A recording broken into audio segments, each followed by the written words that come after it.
Hey everybody, it's Steve with Real Progressives. You know, when we're looking at, uh, you know, enabling our vision of a more just society, when we look at our vision of a more just United States of America, when we're talking about our movement and we're talking about where to take it, how to get it there, right?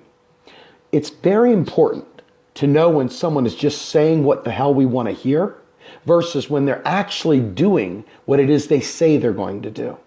So I've looked around and I've tried to find political parties that actually have the ability to deliver what they say they're going to do. And this is very important to me. That's why Real Progressives is quote unquote real progressives, not real Democrats, not real Greens, not real Republicans, not real libertarians. We are real progressives because we're fighting for progress. We're fighting for the progressive ideal. Now, what has happened, unfortunately, is the Democrats have promised you this. The Green Party has promised you a Green New Deal. The Libertarians have promised you this. And none of them, when I say none of them, folks, I literally mean none of them. None of them know how to financially, economically deliver the plans that they're trying to put forward. Not one of them. And that is scary as hell. The Democratic Party knows how to deliver what it intends to deliver, and that is not what they're selling you. For example, people still believe the Obamacare ACA was universal health care. It was not. It was absolutely not. It provided health insurance as a mandate.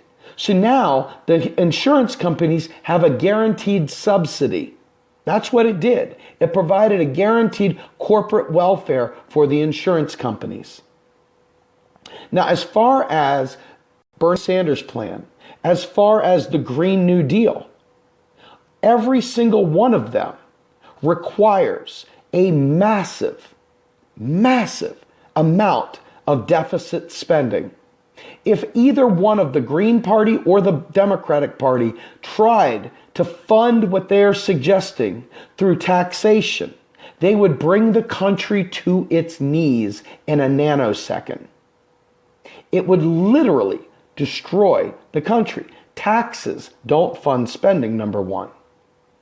Number two, when you net it all out to zero and you take away disposable income from the American people, we are once again suffering. This is peddling misery if you don't understand economics. Why is this so important? Because I am tired of trying to explain to you, that this is economic reality. This is not a matter of, oh, I wonder if that would be a really good idea that taxes didn't fund spending. That'd be a great idea. Why don't we make it so taxes don't fund spending? Taxes don't fund spending at the federal level. And taxes don't fund paying off the interest.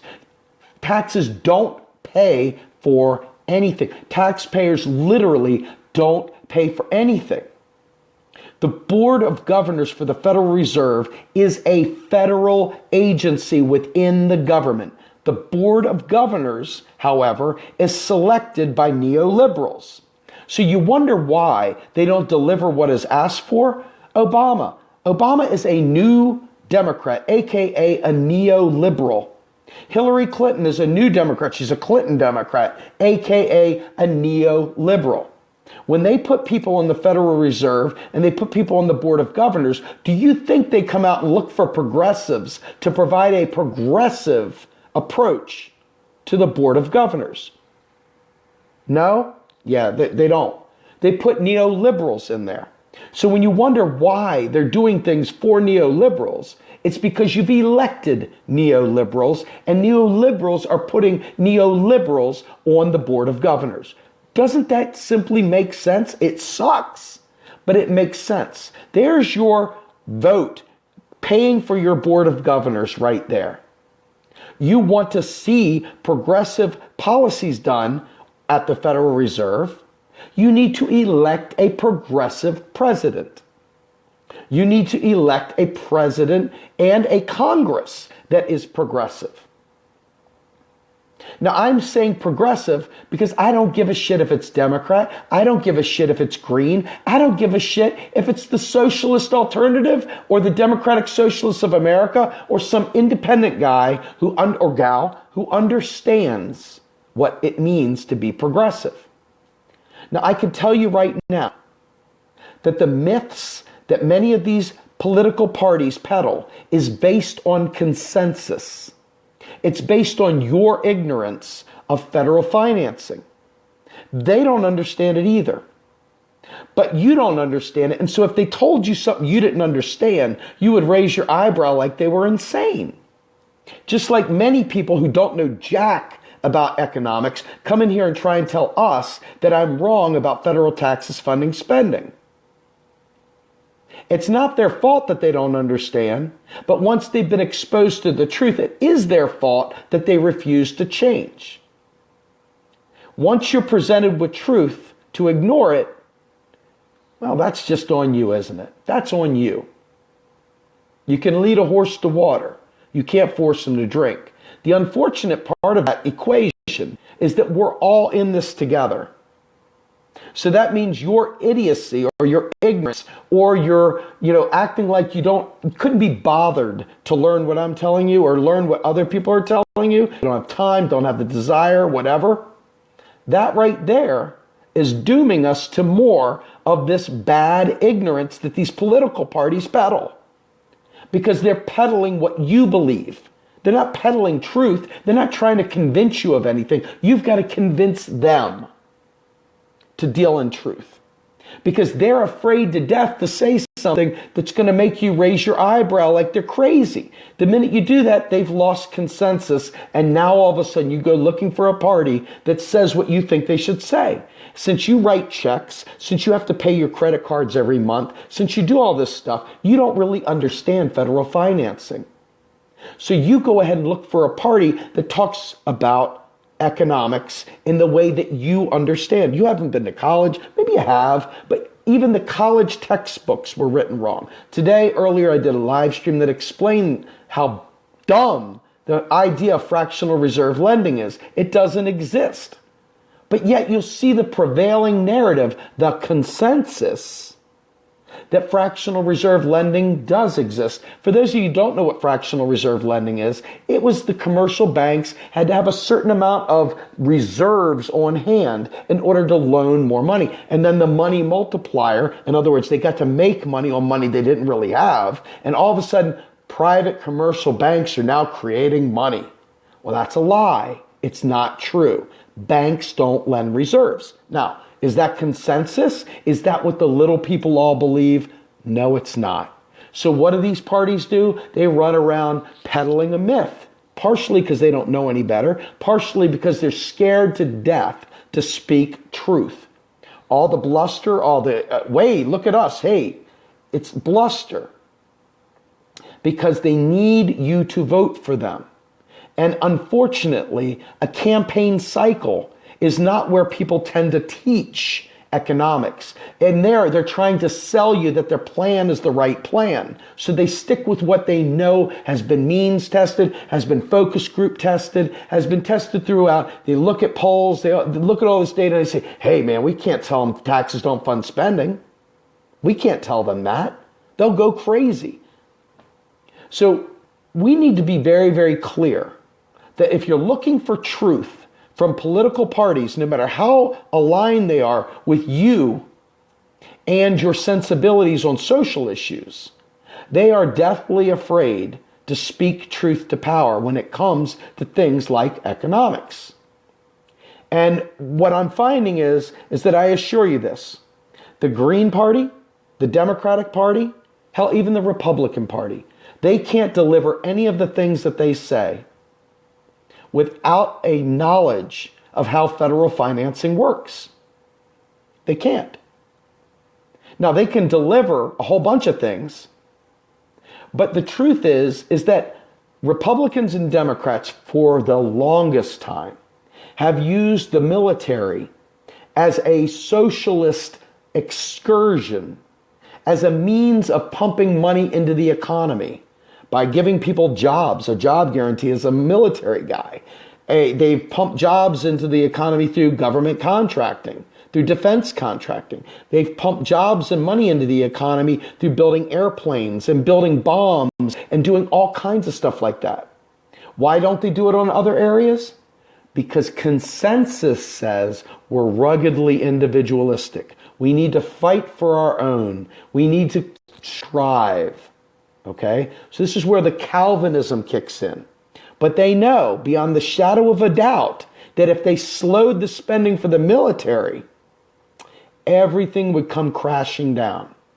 That's why the military keeps going higher and higher and higher. It has nothing to do with us fighting all these wars of terror. It has everything to do with keeping the economy afloat. Now, it's up to us to tell them, hey guys, we dig what you're doing. You're just doing it in the wrong place. We need you to shift those dollars in the military to research and development. Hey, let's go ahead and create another internet. Remember where the internet started? Yeah, that's right. It started in the military. Think about the microwave. Think about all these things that we have. Much of that came from focused spending within research and development. Now, things in the private sector have to have a return on investment. They're not currency issuers, so they've got to make a profit, and they've got to go after things that are going to make shareholder value. Think about this, right? So a disease like what my father had, which was progressive supranuclear palsy, only affects a very small amount of people in this world. So there's not a huge profit margin to solving that problem. So what do we do? Do we just let everybody with supranuclear palsy die because it's not profitable to solve? No, this is where we could invest government dollars. These are the things. But you can't get there if you think you've got to tax your way to prosperity. So, why am I saying that part of it? There's a very, very good reason to tax the rich. There's an extremely good reason to tax the rich. There's many reasons to tax the rich. But it should not be an order of operations. If you think about algebra, what is the first thing we do? We solve the pain. We solve the pain. This is why it's so important you understand that taxes don't fund spending. We don't have to wait till we get to a 90% tax rate to get us single payer. We don't have to wait till we're at a 100% tax rate to get us free college. We don't have to wait for an infrastructure bill to get the wealthy to pay their fair share. That's another fight that we can do after we solve for the public purpose. Until you understand that, you're never going to be able to demand that the Green Party speak truth to power about economics. You're never going to be able to get the Democratic Party to speak truth to power about economics. You're never going to get the Republican Party or anyone else. It's important that you understand this stuff. I don't do this for my health. Actually, I kind of do in a way because I love my kids so much to think about them living in a neoliberal hell that Democrats are too dumb to figure out how to solve for. To think that the Green Party can't even work their way around this either. To think that the people that are out there don't know this stuff. Any of them. There's not one of them that is actively doing it. It's not because they don't know any better. It's because they know that you don't know better. You're not demanding better. You would rather run around with your fist in the air, screaming, raise the taxes on the rich, than taking to the street demanding single-payer health care. Now, what about a job guarantee, a federal job guarantee? Imagine the flight from the inner cities. Everybody could go wherever they wanted to. They wouldn't be trapped in this friggin' hell. The renter class, the wealthy elites that own these slums, they would be the ones going belly up because everybody would leave. They would disperse. They'd go, I think it would be nice to go live in Colorado. They've got weed there, whatever. Hey, I go there. I've got a job no matter what. It's a job guarantee wherever I go. The reason why basic income isn't great is, first of all, it's a small stipend. I'm not saying it's bad. We could have it in conjunction with a job guarantee. But what I am saying is a job guarantee allows people mobility. There is no more being trapped on the wrong side of the tracks. There is no more trapped on the wrong side of the tracks. You want to talk about solving for racial disparity? We need the job guarantee. This is the way. Because people are trapped in Flint, Michigan. They're trapped in Detroit. They're not there because they just want to be there. They're trapped. There's no way out. The way out is the federal job guarantee. That way, the rentier class dies a horrible, miserable death. All those slumlords go down the toilet, but the people thrive. But you can't do that if you don't know about it. If you don't understand the stuff we're talking about, you can't push for that. You can't demand the Democratic Party do its job. You can't demand that the Green Party tell you how they're going to pay for a Green New Deal. They're going to tax their way. Think about this. Bernie Sanders' plan was not nearly as ambitious as the Green Party New Deal, the Green New Deal. Bernie Sanders was offering up $33 trillion in new spending. $33 trillion. He wasn't coming anywhere close to $33 trillion in taxes. He wasn't.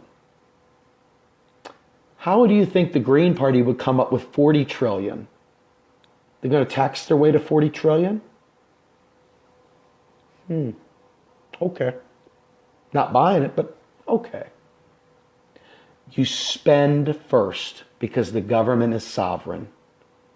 You stop listening to the Rothschild hunters and you start making the people wealthy and prosperous. When I say wealthy, I'm not talking about rich. I'm talking about wealthy in terms of life, enhancing the public purpose. Get rid of the gray and add us to color. Bring in HD life. People are struggling and they're suffering, and it's our own fault. Now, they have lied to us, but they've lied to us because they're taking what we know and they're saying, well, shit, it's not my job to make them smart. I'll just go with what will get me elected. If I tell them something crazy, they're not going to listen to me because after all, they're constrained to the amount of numbers in their bank account. So to them, that makes fiscal responsibility. Except what if you're the one that writes the bills and creates deposits with keystrokes? It changes things a little bit, doesn't it? Just a little bit. So while we're sitting here killing people, now mind you, you may not like the way I say this. I'm not gunning for a popularity contest, folks. I'm telling it to you straight. When you sit there and peddle debt and deficit myths, you're literally murdering people. People are stuck in horrible situations because you are peddling debt and deficit myths. Now, I'm not telling you that you're a mean person. I'm telling you you're clueless. When you do that, you are killing people through ignorance. And my job, as I see it, and this movement's job, as I see it, is to get smart quick, and make these things change now. So the parties, when you hear them saying stuff, well, they said it. I'm telling you they're wrong, and I'm telling you they're lying, and I'm telling you it's because they know that their job is to get elected. It's not to teach you. It's up to us to teach each other. Each one teach one. And then we can demand from our public servants and those proclaiming to represent the 99%. We can demand that they serve the public purpose. How are you going to do that, though, if you don't know what you're demanding? I just want things, damn it, I just want it better. That's not really getting it done. I had a conversation earlier with one of the people that I care about, somebody who I respect, who is a Dem-enter person. And I said to this person on the phone, I said, listen, we're not against each other. I'm against liars. I'm against the myths the Democratic Party peddles. I'm against neoliberalism. And I'm against allowing them to have a second life off of a movement that they're not really activating on, that they're really just lying to us to get us to fall back to sleep.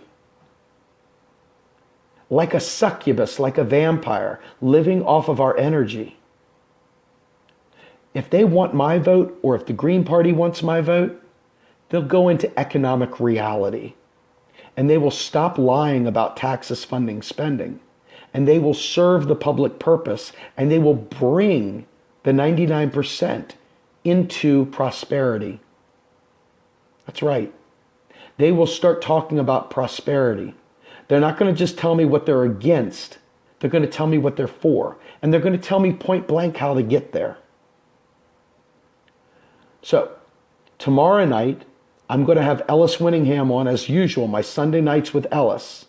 Ellis is an econometric scientist. He is not just some economist. This is a guy who understands econometrics. Look up the word econometrics.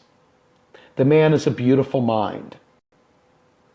He doesn't talk about things that are just political. He talks about science of what is. I'm not talking about economics in terms of, well, we could do single payer, we could do this. I'm talking about the science of how dollars move through the system. Not what you do with them. What you do with them is political. It's an idea. Now we're exchanging ideas once we get into the political space. What Ellis is talking about, we'll be talking about, is the science of how this stuff happens. You heard Joe Firestone talk about the science of debt instruments. You heard Joe talk about the science of the Federal Reserve banking system. Not myth-telling, not lying liars who lie. People that know.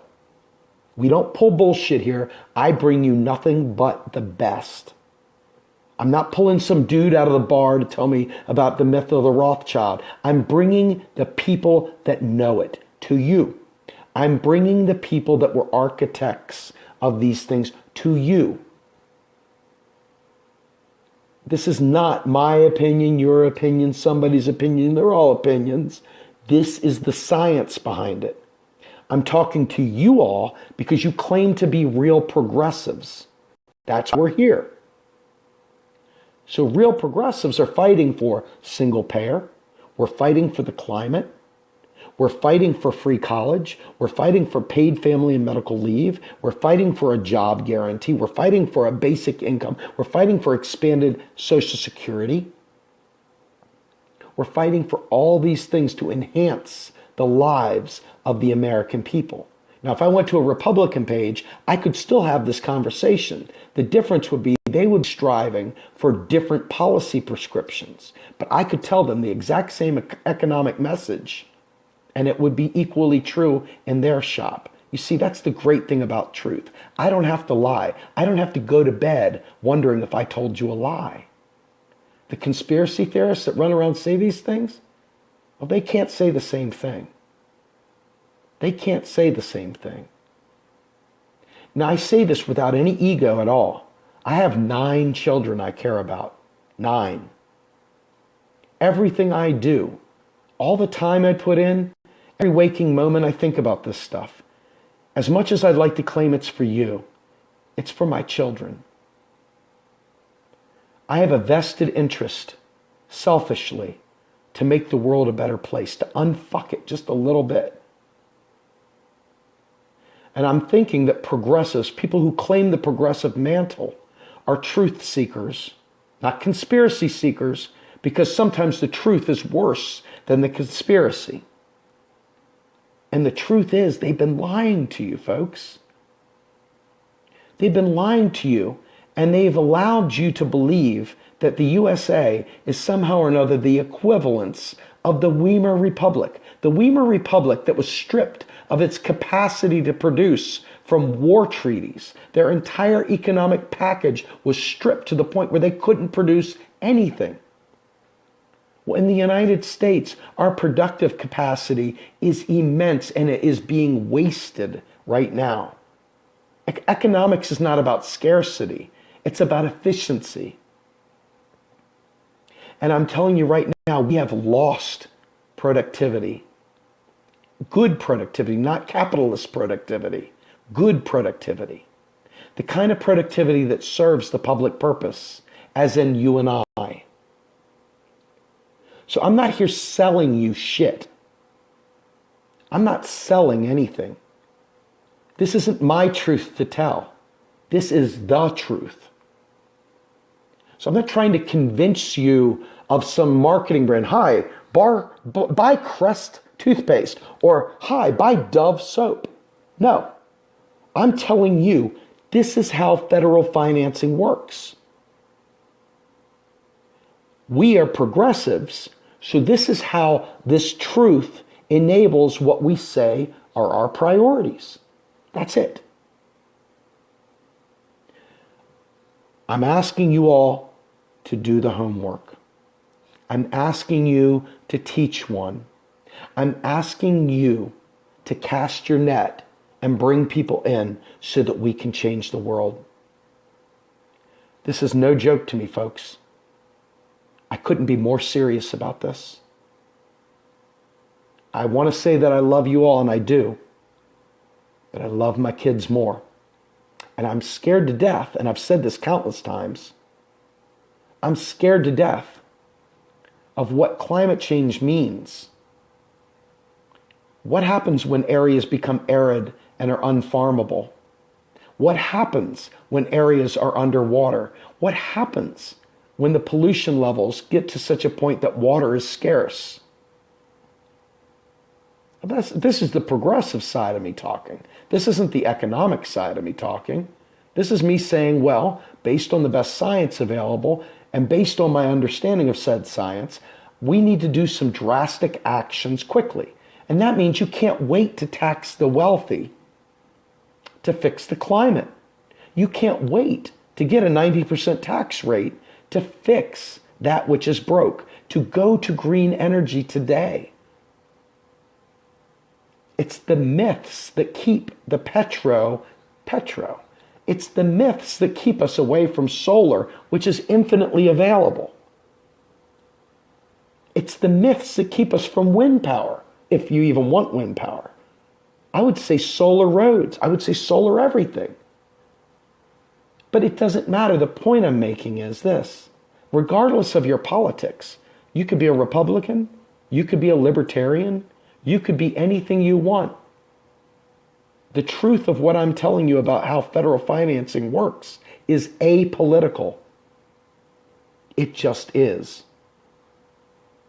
It's what we do with it that becomes political. Now, the more people fight with me, swearing up and down about inflation and hyperinflation and Weimar Republic in Zimbabwe and Argentina and Venezuela, you're not telling me something I don't know. I just rattled off all the countries that you guys throw at me. It's not a shock. You guys don't understand economics. You don't understand that their productive capacity has been marginalized. The key productive elements of their society has been marginalized. That's not the case in the United States, nor will it ever be. We are not the same as Greece. No matter how dumb you want me to be, it's like saying the United States is the same as Delaware. Think about how ridiculous that is. So I'm asking every one of you as a plea, take what I'm saying seriously. Fact check me. I will give sources. I always do. I have brought more experts to the table than any other live streamer, any other mainstream news media even. I have brought more experts to tell the truth about economic reality than any other place out there right now. Period. That is not something I'm egotistical about. It has nothing to do with me. It has to do with the truth. And it's because I care and they care. And they're doing this for free. They don't get a penny from me. I don't get a penny for this right now. We don't do anything. This is about the message. This is about changing the world. I don't want the Green Party to get away with selling you a Green New Deal that they can't implement. I don't want the Democratic Party to sell you a Bernie Sanders plan that they can't implement. I don't want the Republican Party to sweep African Americans and others over to the party selling them a bill of goods that they can't implement. I don't want anyone selling anyone an implementation plan that is bogus. It requires us to demand it by telling them, I know how it works, folks. Truth is the thing that will indeed set us free. So with that, I'm going to put out the advertisement for Ellis Winningham and I tomorrow night. We're going to start putting out a mandatory reading list in advance of our joint sessions. He and I talked tonight. We're going to put a curriculum together, and we're going to be teaching. It's not going to be a bunch of guys just chatting it up anymore. We're getting down to brass tacks. I'm done fucking around. I'm done hearing the people that don't know jack shit act like all opinions are equal. I'm here to change the world. They're here to keep it the old way. They say they're revolutionaries, yet they use right-wing garbage. Milton Friedman garbage. Austrian Ron Paul Bot logic. And that dog don't hunt. It's a lie. It's a freaking lie. So anyway, with that, we'll see you tomorrow night. We're going to debunk the fractional reserve system. We're going to debunk the idea of the money multiplier. We're going to debunk a whole host of things. And then we're going to talk about legitimate, real commercial banking reform. We're not going to talk about stuff that we don't know. We're only going to live in the world that we do know. We're not going to talk about conspiracies. There'll be no boogeymen. There will only be actionable truths presented. And it'll be up to you guys to want to fight for those actionable truths. We're going to lead a lot of horses to water. I'm praying to God you guys are thirsty still.